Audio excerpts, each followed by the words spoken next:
Mbote, Bandeko Balandi, partout où vous êtes. Bon week-end à tous. Voilà, nous sommes à Bruxelles. Nous sommes aujourd'hui samedi le 17. Voilà, le 17 septembre 2022 à Bruxelles. Voilà, donc Nazaka na versé mon lelo, na partagé na Bandeko. Na versé mon et Boukara danse. Moi, verset pour la bino, pour méditer de temps en temps, pourquoi pas. Marc 16, verset 17.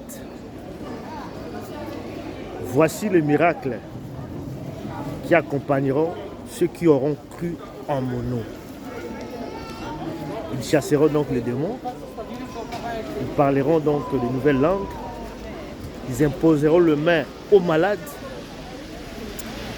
En tout cas, verset Oyo, grâce au tournoi verset dans cette là, Oyo et Boukanga parce qu'il y a pour verset mon clé. Balobi bien. Voici le miracle qui accompagneront ceux qui auront cru en mon nom. Ah, balobi teke,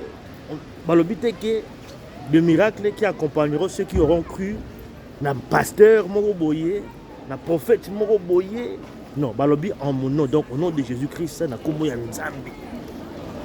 Croire na kombo na ye au sala miracle.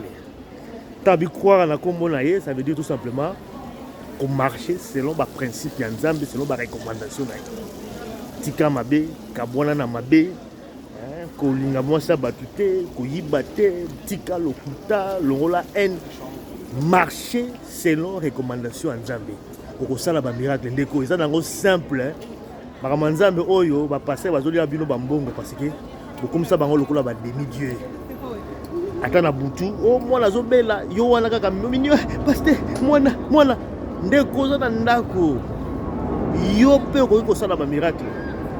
Balobi ceux qui auront cru balobi awa te que kaka pasteur te yo pe peut-être aux onction pour le quand même pasteur. Ceux qui auront cru en mon nom feront le miracle. Vont marcher sur ma serpent. Ndeko, il va y avoir un miracle. Botika, kokomisa ba pasteur, ba prophète neti ba nzambe ka bangonde ba ko basala na place na yo. Yo ko ko sala. Ndeko verset oyo méditer yango pour le la boumbu, pour l'esclavagisme. Pourquoi ba esclave? Ko bi man esclave. Méditer kaka verset oyo. Oyo ko sala miracle. Croire na yo kaka na Jésus-Christ. Croire, marcher kaka bien, et ça simple. Bah tu vas comme ça en difficile Nzambe. Ça la chaîne boy. Oh là là boy. Ah tout ça, pesa mbongo ya boy. Pesa mbongo oyo, soko pesa mbongo te ko bikate. Ah ba luma mbongo te. OK, ah ba le non donner de l'argent pour ça la miracle. Croire en non. Croire na comme Nzambe. Tout simplement, yango ko ça la miracle. Vous pouvez imposer ma boko na moi non na ko na beli tchal ma boko sur ça là on ça là. Donc moi la malade na ma boko na ti na lobi moi loba. Voilà. Donc na souka na lobi qui a biki déjà et biki malade de kei. Donc moi la paix kei. Voilà, donc il faut croire tout simplement de quoi. Voilà moi verset mon qui na partager na week-end à l'élo. Bobi mala boumbu. Bote na bino nyoso, bon week-end, nous sommes samedi. Faut qu'on profite bon dans la repos. J'ai toujours profité de mon week-end. Pour lundi, Moussala. Donc, tu vendredi de tout ça là, à temps plein. Voilà, mon week-end.